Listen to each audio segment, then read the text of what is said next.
تو انہوں نے اس کی یہ حکمت بتائی ہے کہ اللہ کے رسول صلی اللہ علیہ وسلم پر یہ رسالت کا آغاز ہوا تو اس وقت جو لوگ مسلمان تھے وہ پیدائشی مسلمان نہیں تھے، انہوں نے اسلام کو قبول کیا.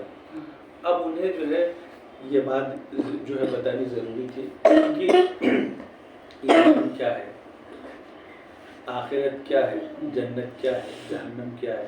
یہ ان کی پہلی مرتبہ کا ایکسپیرینس تھا، تو اس وجہ سے پہلے ایمان سکھایا گیا، پہلے محنت ایمان پر ہوئی تاکہ وہ ایمان جو ہے ان کے دلوں میں پوری طرح راسخ ہو جائے. پھر اس میں اچھا اگر ہم اس کو ڈیفرینشیٹ کرنا چاہیں تو ایسا سمجھ سکتے ہیں کہ مکی قرآن میں ایمان کی باتیں اور مدنی قرآن میں اعمال کی باتیں. یہ ایک موٹا موٹا ڈفرینس ہم اس طرح سمجھ سکتے ہیں. تو چونکہ اس زمانے میں ابھی اعمال سے واسطہ تو بعد میں پڑھنے والا تھا، پہلے انہیں ایمان سمجھ میں آئی پھر اعمال کی بات ہوئی. لیکن بعد کے دور میں کیا ہوا کہ لوگ پیدائشی مسلمان ہو گئے، تو اب وہ پیدائشی طور پر جو ہے مسلمان ہو گئے، تو اب ان کا واسطہ پہلے تو اعمال سے پڑھ رہا ہے. اب بچہ جیسے تھوڑا سا بڑا ہوا اب اسے جو ہے حکم ہے کہ اسے نماز سکھائیے، قرآن سکھائیے، تو اعمال سے اس کا پہلے واسطہ پڑھ رہا ہے. تو یہ حکمت غالباً ہے اللہ کے رسول کی کہ یہ کہا گیا کہ جو مصحف کی جو ترتیب ہے، قرآن کی جو ترتیب ہے، اس میں اعمال والی آیتیں پہلے رکھی گئی، کیونکہ اب جو ہے پیدائشی جو مسلمان ہوں گے ان کا پہلا واسطہ اعمال سے پڑھا، سائملٹینیسلی وہ پھر ایمان بھی سیکھتے رہے.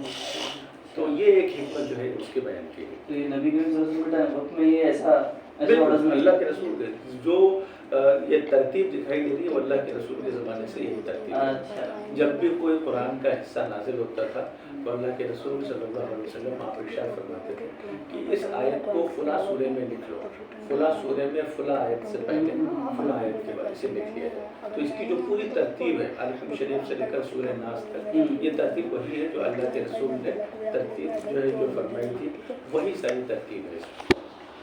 تو یہ اس کی حکمت ہے جو اس کا ایگزیکٹ کیا میں نے آپ کے سامنے کیا. تو یہ جو دو رکوعات ہیں جس میں مکی صورتوں کا ایک خلاصہ جو ہے سمری ایک بیان کیا گیا ہے. اس کی کچھ آیتیں تقریباً 4 آیتیں ہم نے پچھلی مرتبہ پڑھی تھی.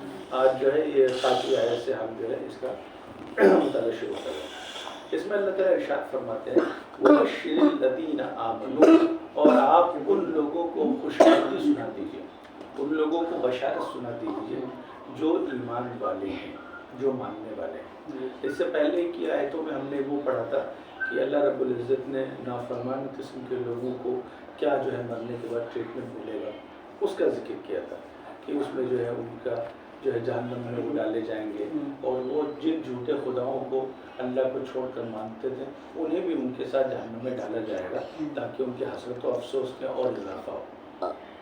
اور یہ قرآن کا اسلوب ہے کہ جہاں بھی اللہ تعالیٰ جہنم کا ذکر کرتے ہیں وہیں جنت کا بھی ذکر کرتے ہیں. جب جہنم میں جانے والوں کا ذکر ہوتا ہے تو وہیں جنت میں جانے والوں کا بھی ذکر ہوتا ہے. تو یہ جہنم کا ذکر پچھلی مرتبہ ہم نے پڑھا تھا. اب یہاں آیت نمبر 24 کے بعد 25 سے اب یہاں پر اہل جنت کا اللہ ذکر کر رہا ہے. اللہ تعالیٰ کہہ رہے ہیں کہ اے نبی آپ بشارت دے رہے ہیں. بشارت دینا خوشخبری سنانا، یعنی آپ انہیں خوشخبری سنا دیجیے. کنہیں؟